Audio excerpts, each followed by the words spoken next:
Hablaremos con Alberto un poco de los detalles y de su propósito literario con esta novela, ¿no? Es decir, decíamos que la novela arranca con la detención de Chisto en Colombia, pero esa detención trae de la mano una noticia que es como una bomba en ocurre, ¿no? Bueno, pues efectivamente la novela arranca temporalmente en el 2013 con la detención en Colombia por parte de la policía colombiana de un antiguo dirigente de ETA que llevaba 30 años desaparecido y que se suponía que había muerto en aquello que se llamó la Guerra Sucia y que había sido asesinado por el Batallón Vasco Español. Claro, cuando alguien que lleva 30 años desaparecido y que en su pueblo le consideran un mártir, de repente aparece, pues eso primero causa sorpresa. Pero cuando el personaje en cuestión confiesa a la policía colombiana ser miembro de los servicios secretos españoles, eso ya no es extrañeza, sino es una auténtica conmoción. Y esta conmoción afecta particularmente a un amigo de la niñez suyo, que, como lo has explicado, pues era también a su vez amigo de otro que fue asesinado por ETA. Y para que no asesinaran a este amigo, Gorri, el personaje que va a ser protagonista por lo menos de una parte importante de la novela, intercede ante el hombre que aparece en Colombia, Chistu, que se llama así, el detenido en Colombia, para que no mataran a Martín Zaldúa, que es el nombre del amigo, pero al final no consigue evitarlo, a pesar de haber recibido ciertas garantías de que no iban a matarlo. Y la indignación que tiene Gorri por no haber conseguido que Chistu cumpla su palabra de no matarle, no asesinarlo a su amigo, pues realmente quedan un poco paradas, porque resulta que Chistu también teóricamente ha sido asesinado por el Batallón Vasco Español, con lo cual queda irresponsable de aquella muerte, o le considera irresponsable de aquella muerte, cosa que ahora, con su aparición y encima declarando que es miembro de los servicios secretos españoles, pues eso hace que todo vuelva al principio y sobre todo se instale en Gorri un sentimiento de culpa. Él fue quien transmitió a Martín Zaldúa y a su familia que estuvieran tranquilos, que no se escaparan porque no les iba a pasar nada, y al final acabó siendo asesinado en una casa o delante de una mansión que tiene mucha relevancia también en la novela, que se llama El Vedado, que en Ocurri conocen como La Maldición, y que es una casa de tipo colonial que pertenece a su familia desde más de 100 años atrás. Este es un poco el arranque de la novela. Y entonces vamos a vivir desde 1844 hasta 1890 toda la historia de un vasco emigrado a Cuba, pero contada desde su punto de vista. O sea, no contamos una historia de Cuba, contamos la historia como la ve esta persona, como la percibe él, y cómo realmente, generalmente no es el caso único, porque yo creo que casi todos los vascos y españoles que fueron allí iban a enriquecerse, o sea, lo que iban es a buscar por la vía más directa la fortuna.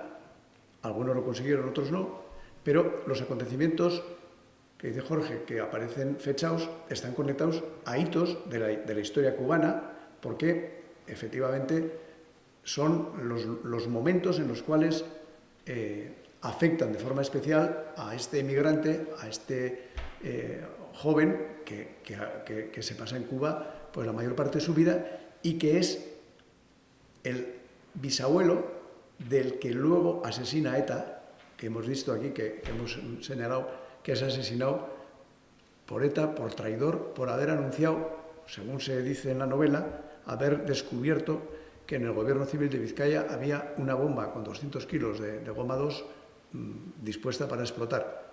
Entonces, eso se considera que es un hecho, una traición, y que es la que le lleva a que le condenen a muerte y le ejecuten. Entonces veremos si todo eso pues es verdad o no es verdad. Todo esto es lo que se va a ir dilucidando en la novela. Has mencionado el término traición, y yo creo que es un hecho, un concepto que juega un papel central en la novela. De hecho, en el propio título ya se hace alusión a la traición. A la traición. Claro, es que el círculo, El último círculo del infierno es donde están, según Dante, los traidores. Es el círculo más cercano a Satanás, diríamos, el que peor lo pasan los que están allí, porque están semi-muertos, semi-vivos. Y claro, aquí la situación es que estamos hablando de traidores porque el Chistu, que aparece en Colombia y que teóricamente ha sido un dirigente de ETA y aparece como miembro de los servicios secretos españoles, pues evidentemente para ETA es un traidor. Pero resulta que Martín Zaldúa, que es el asesinado por traidor, pues también está dentro de ese pecado que le llevaría teóricamente a estar en el último círculo del infierno. Son tradiciones, luego hay otras también en el libro, a lo largo del libro, y la tradición sí que forma parte de un poco de la trama, ¿no? Pero en definitiva lo que se trata, o sea, yo lo que digo y quiero resaltar, que se pretende hacer una novela entretenida, es decir, una novela que no entre a discusiones sobre cuestiones éticas, morales, sino que ponga los hechos crudos delante del lector de forma entretenida y que esa novela, pues sobre todo sea una novela de intriga, con unos toques de novela histórica, de aventuras, pero en definitiva, como digo, aparte de relatar desde un punto de vista particular lo sucedido en Euskal Herria desde el siglo XIX hasta el siglo XXI, ya digo que tratándose de hechos parciales y nunca con la pretensión de dar una explicación global ni a Cuba, ni a Euskadi, ni a nada. Es decir, contados desde el protagonismo particular de una serie de personas que sufren y padecen los acontecimientos, ¿no?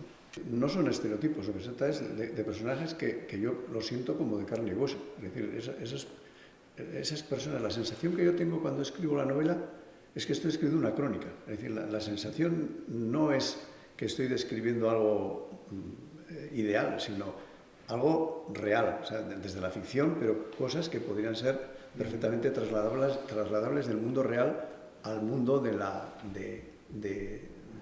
literatura.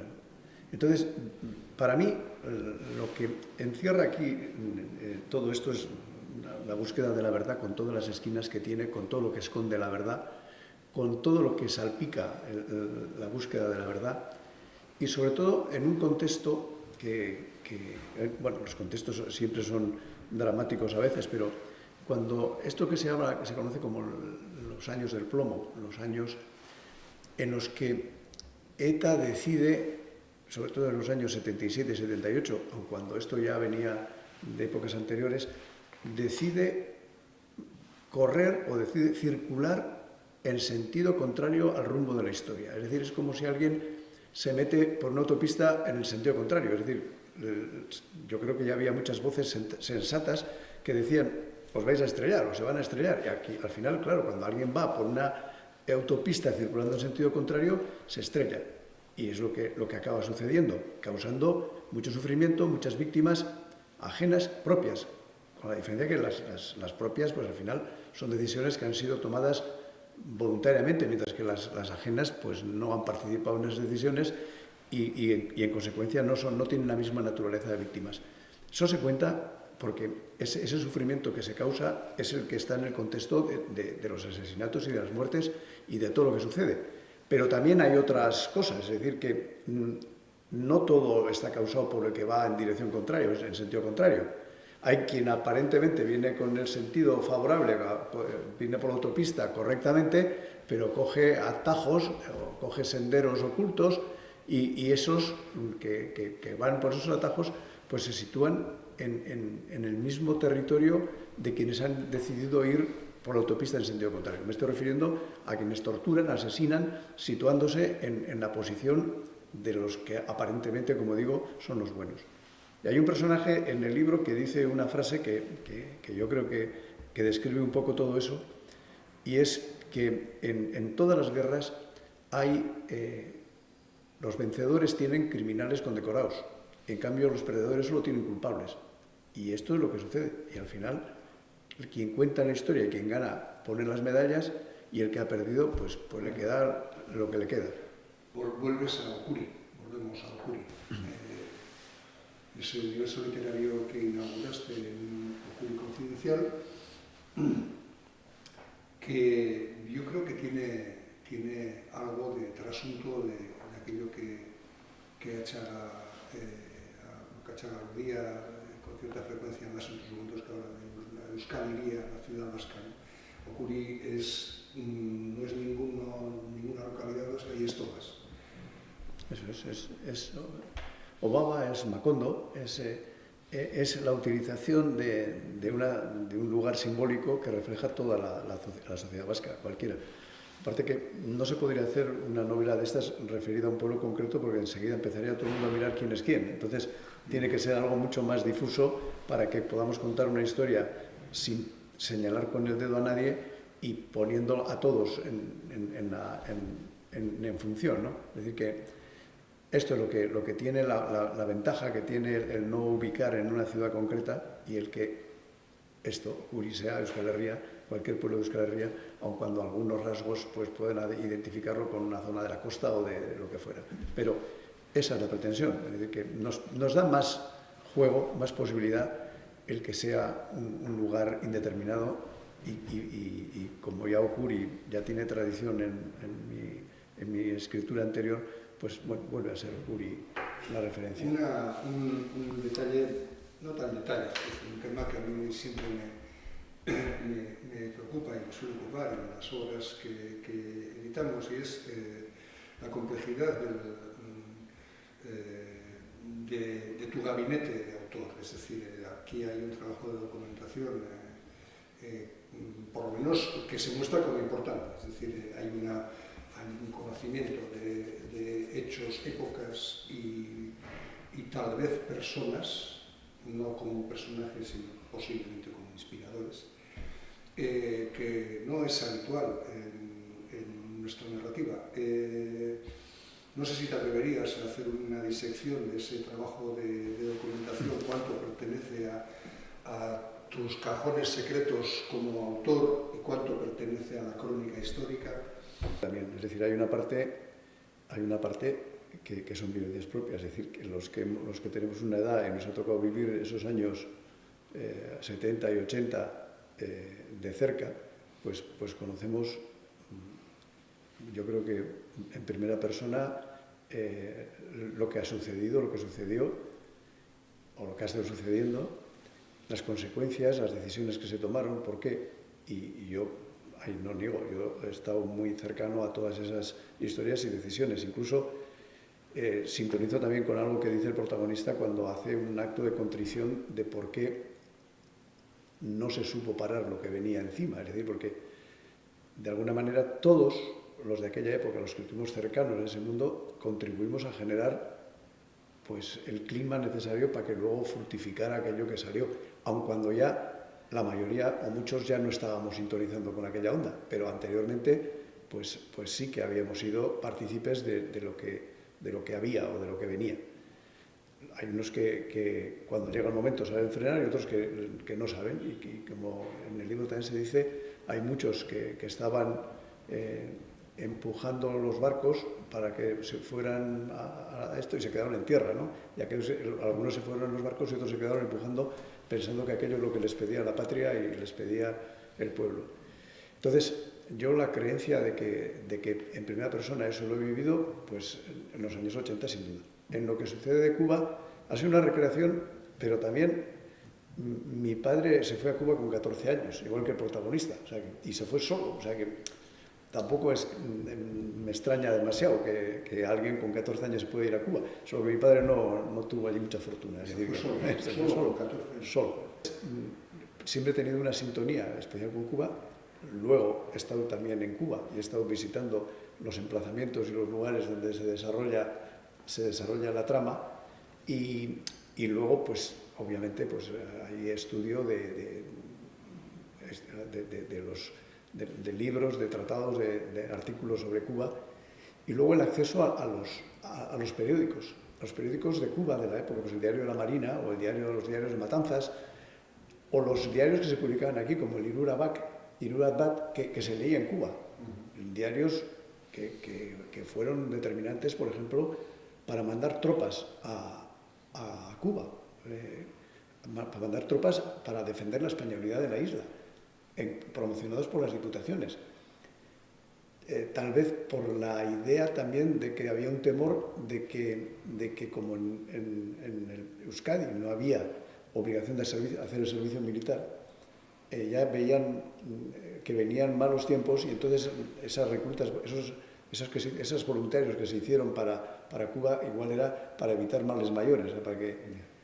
Y sobre todo hay una cosa que llama la atención, es que una de las fuerzas represoras más importantes que había en Cuba se llamaban los chapelgorris de Gomutas.